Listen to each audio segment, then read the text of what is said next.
पूरे संसार के लोगों को ईश्वर ने दो अंग ऐसा बनाया है दिल के ठीक समानांतर दूरी पे, जिस अंग में हड्डी नहीं होता है, और वो दोनों अंग का नेचर और सिग्नेचर सेम होता है। नेचर भी और सिग्नेचर भी सेम होता है। ये दोनों अंग दिल के ठीक समानांतर दूरी पे होता है। ये दोनों अंग में हड्डी नहीं होता। अब बिना हड्डी का होते हुए किसी का हड्डी तोड़वाने का ताकत रखता है। वो अंग का नाम बताइए, नहीं तो सुबोध प्रसाद जीरो का यूट्यूब में प्रवचन आता है, सुनिएगा। धेरै राजाहरूले उहिलेको युगमा पनि धेरै राजाहरूले तपाईले भनेको त्यही अङ्गको लागि ज्यान पनि गुमाएका छन्, राज्य पनि गुमाएका छन्। आप बताइए। मेरा दाई हटाना है ना, वो बताइए। अरे आप ये बताइए, आप भी अपने विचार से बताइए, नहीं तो सुबोध प्रसाद। एक जीव है, हाँ, और दूसरा सही वो है, हाँ? दूसरा कुरो त्यही हो। हड्डी त छैन, त्यस्तो डरो चिज त होइन, तर अरूको जिन्दगी खत्म गर्ने। नहीं, आप सही मार्ग पे आप जा रहे हैं। मान्छेले जीवन पनि गुमाएका छन्, राज्य पनि गुमाएका छन्। हाँ, धेरै कुरो। दो अंग बताइए जल्दी। एक लिंग जी, है। हाँ? एक लिंग, एक जीव। जी, एकदम सही इन्होंने बोला है।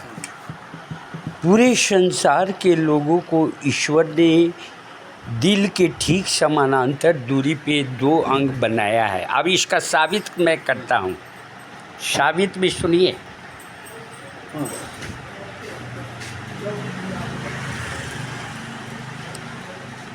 साबित है मध्य भाग में। ठ्याक्कै यो जिग्रोलाई दुईटा भागमा राखेछ, मध्य भाग लगाएर, अनि त्यो लिङ्गको नि माथिबाट चाहिँ दुईटा भागमा आउँछ नि। सुनिए, त्यो ठ्याक्कै दुई भाग छ क्या त्यो। सुनिए, प्रकृतिले कसरी त्यो दुईटा बनाएको छ क्या, त्यो सबै चाहिँ ठ्याक्कै। वही मैं आपको बता रहा हूँ। मध्य भाग में कैसे ये दोनों अंग ईश्वर ने बनाया है। कंधा से लेके इस कंधा तक पूरा भाग होता है मनुष्य शरीर का।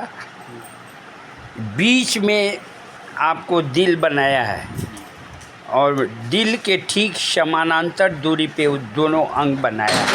अब नेचर का और सिग्नेचर भी आपको मैं बता रहा हूँ। पहला जीभ और दूसरा जूझ, जिसे लिंग कहते हैं। ज से ये भी है और ज से ये भी है। इससे पानी लेते हैं, इससे पानी छोड़ते हैं। नेचर और सिग्नेचर सेम है। ये दो फाँक के बीच में होता है, दो फाँक के बीच में होता है ना, 32 दांत के बीच में होता है। और ये भी कवर होता है, ये भी हैं होता है ना। इसका कलर देखिए, जीभ का अंदर का कलर देखिए, और इसका भी कलर देखिए। इससे पानी लेते हैं, इससे पानी छोड़ते हैं। इसलिए सुबोध प्रसाद जीरो कहते हैं, मर्द की जुबान और घोड़े की लगाम हमेशा संभाल कर इस्तेमाल करना चाहिए, वरना छाती की एक एक बाती यानी हड्डियाँ। समझ में आया? इसी के कारण महाभारत हुआ। जीभ से वो जानती थी दुर्योधन का बाप,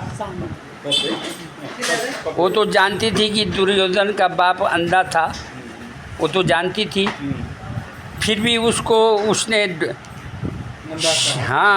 उसने बोली कि अंधे का बेटा, क्या बोली? अंधे का बेटा अंधा। वही जुबान बोलने के कारण लीला हो गया, महाभारत हो गया। देवर भाभी के रिश्ते में हंसी मजाक होता है ना, मगर व्यंग में बोल दी थी, हंसी में नहीं बोली थी, वो व्यंग में बोल दी थी। अंधे का बेटा अंधा होता है। कितने लोग मरे हैं मालूम है? पानीपत में है कुरुक्षेत्र, और 66,18,000 जिसे संस्कृत में 1,000 का एक अक्षैनी कहा जाता है। 18 लाख अक्षैनी सेना का नाश हुआ। किस कारण से? एक जीव का कारण। जुबान। इसलिए सुबोध प्रसाद हीरो नहीं। 1 अर्ब हाँ 1,66,20,00,000 बताइए, इतने लोग खाली जुबान फिसलने के कारण ये महाभारत हो गया। 1 अर्ब हाँ रावण कितना हर चीज में। 20,000 अक्षैणी सेना। हाँ 18 लाख अक्षैनी सेना का विनाश हो गया। इसलिए सुबोध प्रसाद जीरो कहते हैं, मर्द की जुबान और घोड़े की लगाम हमेशा संभाल के इस्तेमाल करना चाहिए। हरिओम हरिओम, बोलिए हरिओम। 3 बार बोलने से भगवान विनती सुनते हैं। हरिओम हरिओम हरिओम हरिओम, नारायण नारायण नारायण। हैं इतना से। और ये दोनों का नेचर और सिग्नेचर सेम होता है।